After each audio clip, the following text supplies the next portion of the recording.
Good evening, everyone. This is Ninat Thakur. I am a lecturer at MySpace classes. We are based in New Sangvi, Pune. What we will be doing here is we will be uploading 3 lectures on economics, on Indian economic development part. That is the part 2 of your syllabus. Mostly, we will be covering the economical development up till 1991 and the reforms after 1991. That is the first unit of Indian economic development. This lectures will be spread throughout 3 lectures. Mostly, I'll be uploading these 3 lectures within coming days. That is, I'll try to upload these lectures up to 25th of March. Uh, let's start with the first lecture, that is the Indian economy on the eve of independence. The first topic we have is the economic conditions of India during the British colony, as well as on the evening of the independence, that is on the evening of 15th of August 1947. First let's talk about the introduction, that is the origin of British rule. How did the British rule start in India? The British rule started after the Battle of Plassey, that is in 1757. That was the first battle which we lost to the British Empire. That also was one battle where the British bribed the Indian officials, the officers of, let's say, the Senapati, we call, and that is how they won. But however, let's not get into the history here. Uh, there was a village named Palchi near Calcutta. That is where the battle took place, and that is why it is called the Battle of Plassey in 1757. And that was how they incorporated the East India Company in India. The basic purpose of British rule was to exploit the Indian continent, the Indian subcontinent, for its resources to feed the development of British colonies. Now, what do you mean by this? All the industries were set up in Europe, in England, and what the British Empire did was that they conquered various colonies like Africa, like India, and what they did was exploited these countries of its natural resources and sent those resources back to England for the industries over there. Now, to talk about the economic conditions that were during this era, we have to discuss about how the economy was doing, what were the components of the economy, what were the industries uh, in the economy, and what was the effect on the industries. Let's start with the economic development under colonial rule. Before the colonial setup in India, uh, our economy was prosperous, it was stable. Mostly it was dependent on agriculture, that is why we call it as a agrarian economy. And our handicraft industry was thriving, our spices was thriving. India was the lead exporter for cotton and silk, and as well as the spices. However, when the colonial rule started, there was a steep decline in all of these. What do you mean by colony? Colony is a system of political and social relationship between two countries, such that one is the ruler. In our case, British. Britain was the ruler, and we were the colony to Britain. Britain determined the political as well as the economical policies in India. During the colonial rule, they transformed the country to a supplier of raw material. What do you mean by it? Earlier we used to send finished good, the cloth. You might have heard pashmina, the cotton saris, the cotton dresses. We used to export all of these to the European continent. However, during the colonial era, we were transformed into a nation which exported only the raw material. Instead of, say, sari, we used to export only the cotton.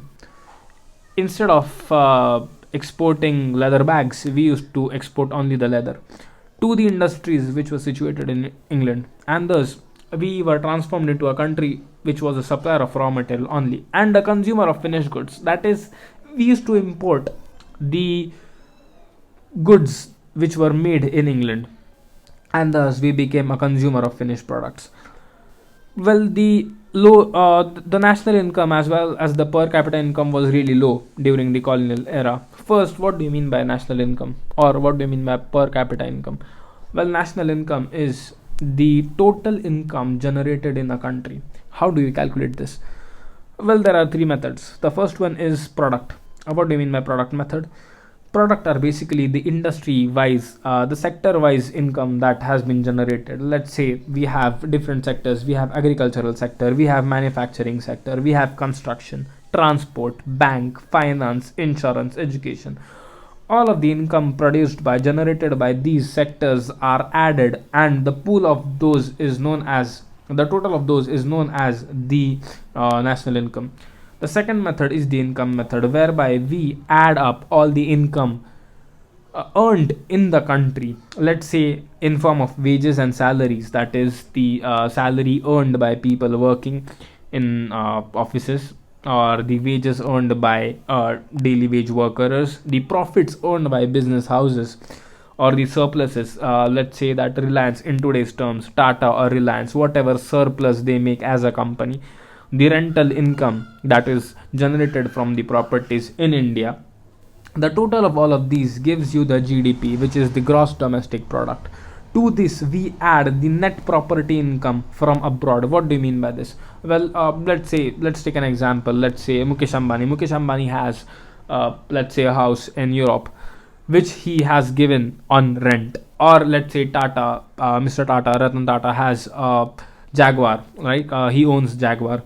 So what happens is the income derived from all of these businesses situated abroad out of India is also added to the GDP, and that is how the total we get is GNP, that is your gross national product.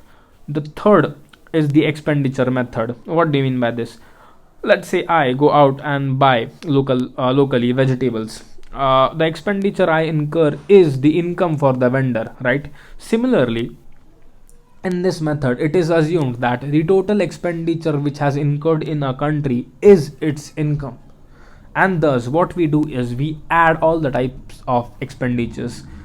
There are basically three types of expenditures. The first one is consumer expenditure, which means the expenditure done by people like you, me, the ordinary people. The second is the public expenditure, which is done by the government for the benefit of the people.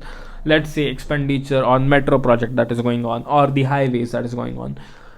Then third, we have the fixed capital, which is the capital investment for the industrial growth, that is the infrastructure growth in the country. All of these expenditure is added up, and that gives you the total domestic expenditure. To this, we add the exports. Now, in today's times, in today's world, Tata is a lead exporter of steel. So what we do is we add all the exports done by various businesses, and we reduce the imports from it. India right now in this decade is the lead importer of weapons as well as oil. So similarly, what we do is we reduce the imports, and then what we get is the gross national product. Now this is your national income. Then we have the per capita income. What do you mean by the per capita income? Where per capita income is nothing but the GNP divided by the population. If we have 100 crores of population, then we divide the total by this population, and what we get is the per capita income. It is basically the average a person earns in India. During the colonial rule, however, no sincere attempts were made by the British government to estimate India's GNP and per capita income.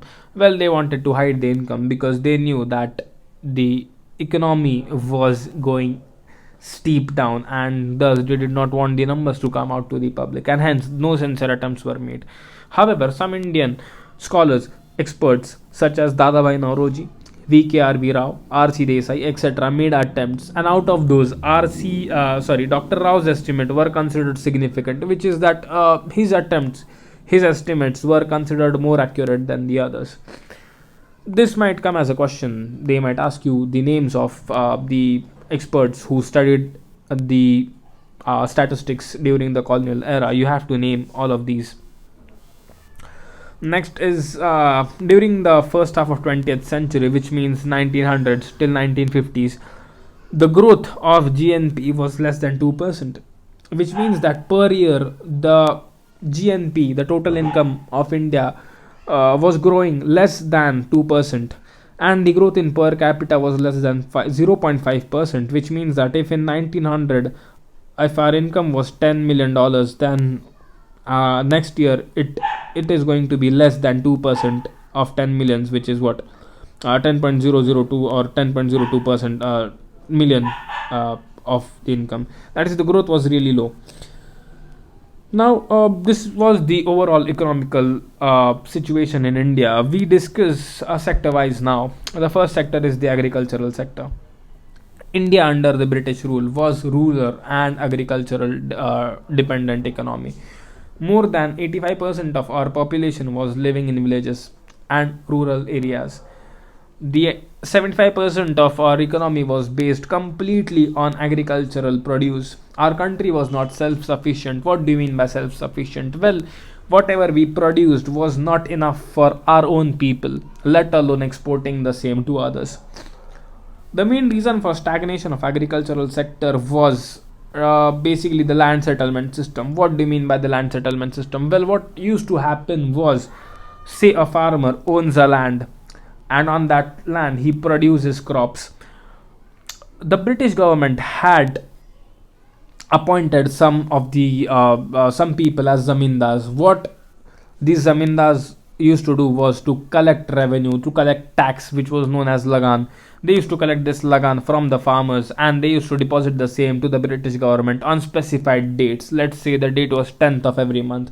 Now the zamindar would have to go to the farmer, collect his dues, collect the lagan, and then deposit the same to the British government. What happened was, due to this fixed dates, irrespective whether the farmer had earned any money, he had to give lagan, and the same had to be deposited to the British government. The second was commercialization of agriculture. What do you mean by commercialization? Well, as you know, the agriculture is divided into two main categories, which is food crops and the cash crops. Food crops are the crops which we consume, such as wheat, rice, etc., and the cash crops are the crops which are used for industry, cotton, jute, etc. Excuse me. Due to the reduction in food crop, India was subjected to famines. Famines are situations at times when the people have no food to eat. An increase in cash crop, well, basically the increase in cash crop, the incentives were given to farmers to increase the production of cash crops so that the same could be exported to the industries in Britain. The third point is low level of productivity. What do you mean by productivity? Well, productivity is the efficiency at which we work.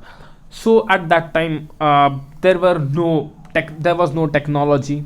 We did not have tractors, we did not have harvesters, we did not have fertilizers, we did not have education in agricultural field, and that is why the productivity was extremely low in the colonial era.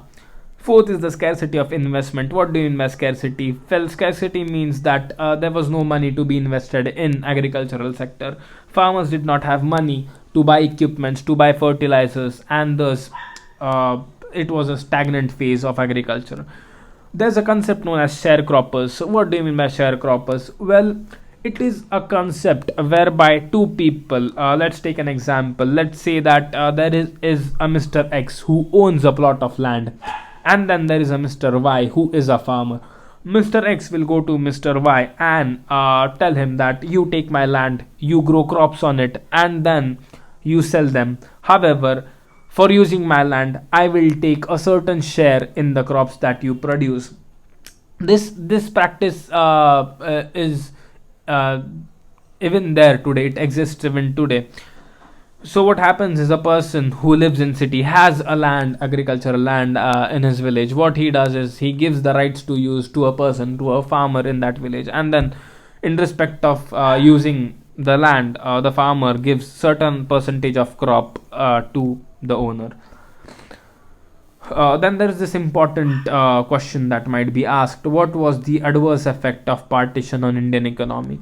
Well, partition, as you know, that India was divided into parts: the Western Pakistan and the Eastern Pakistan.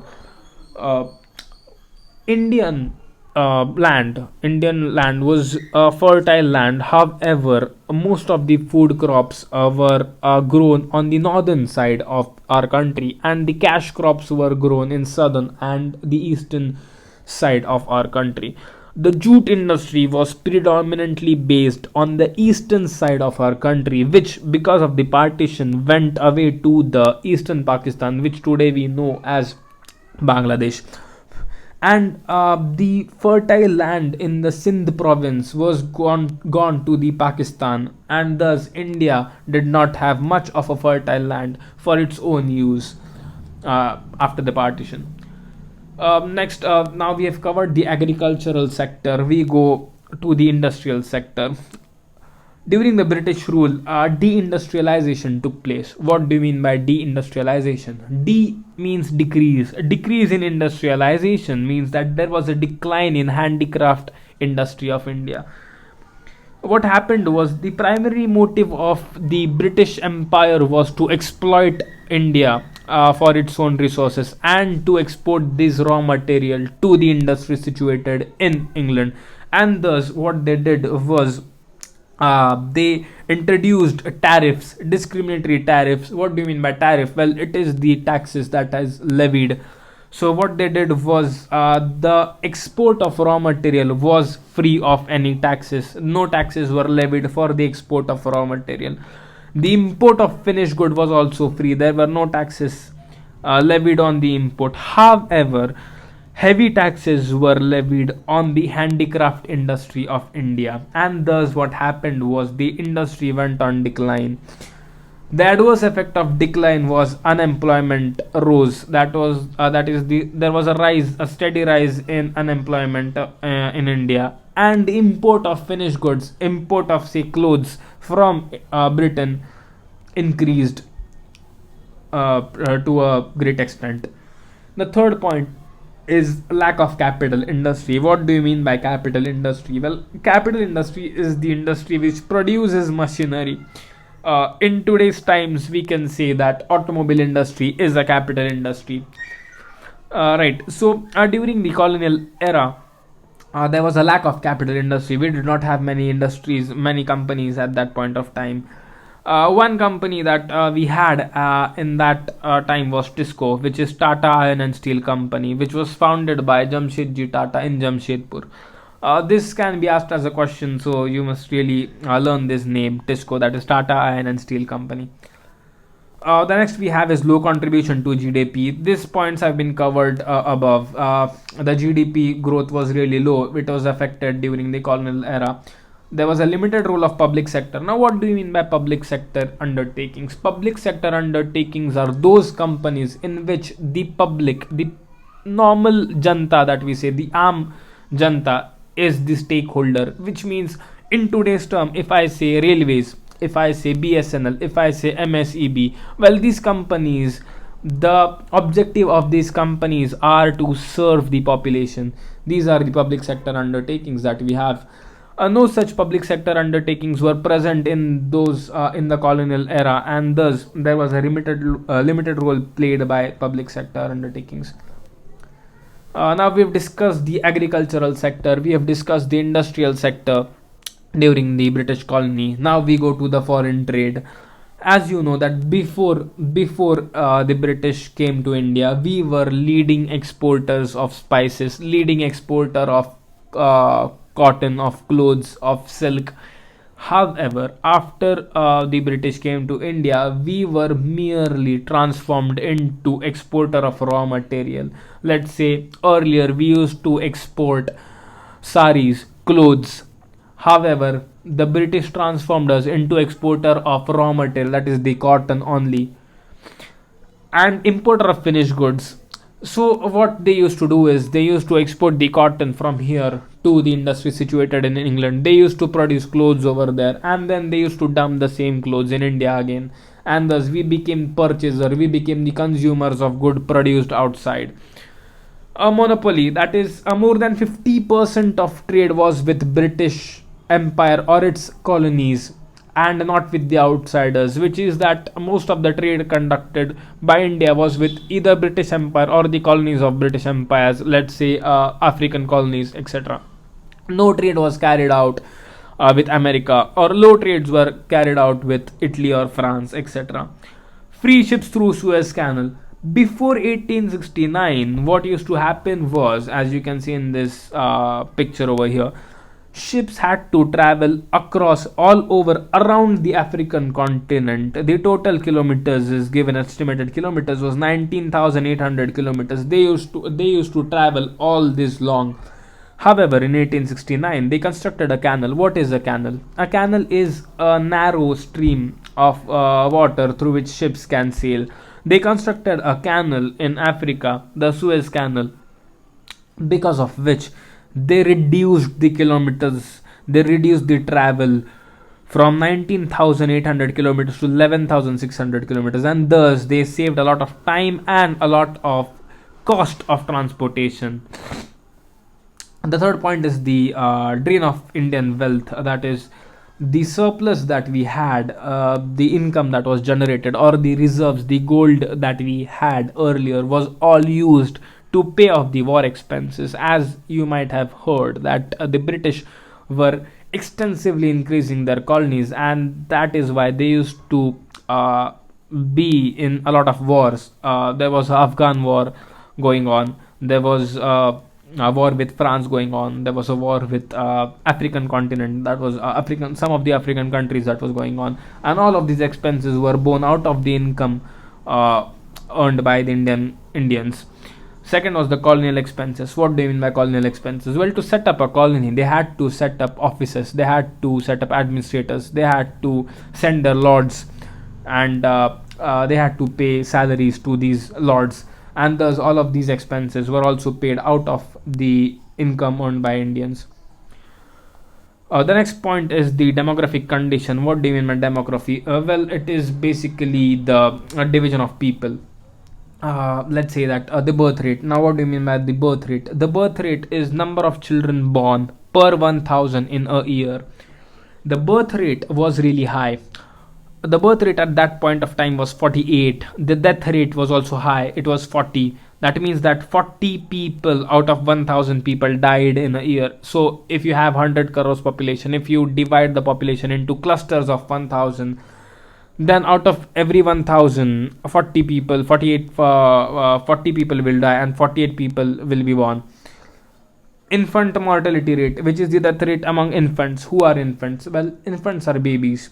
Number of infants dying before reaching the age of 1 per 1,000 was 218, which means 218 babies out of 1,000 babies died before reaching the age of 1, which is really high. If we talk about today, our mortality rate is around 40, I guess. Then we have literacy ratio. Literacy ratio 16%. Mind you, 16% means 16 out of 100. Earlier we were discussing out of 1,000. Now we are discussing out of 100, which means that 16 people out of 100 people were literate and the remaining were illiterates. In female, this ratio was really low. It was 7 to 8% of females out of 100. 7 or 8 women out of 800.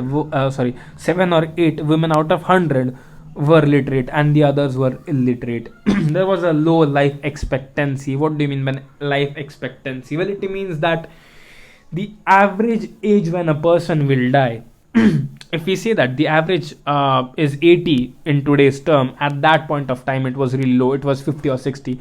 The reasons were, well, most of the Indians were either really poor, there was no food to eat, there were diseases which we had no money, other Indian people had no money to cure themselves of, or other Indians were sent into army for wars, and thus they used to die young in the wars, and thus the life expectancy was really low.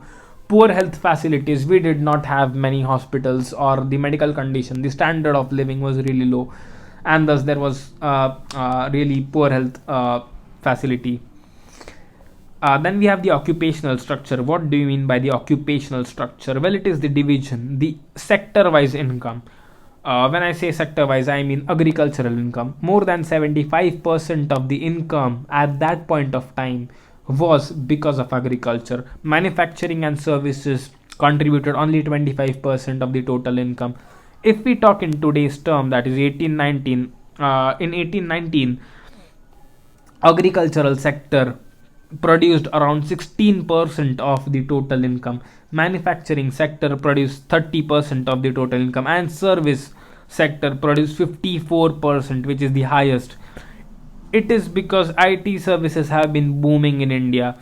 You must have heard about these companies: Cognizant, TCS, Infosys. All of these are exporter of services, IT services. We have many BPOs, call centers in India, who export services to the multinational abroad.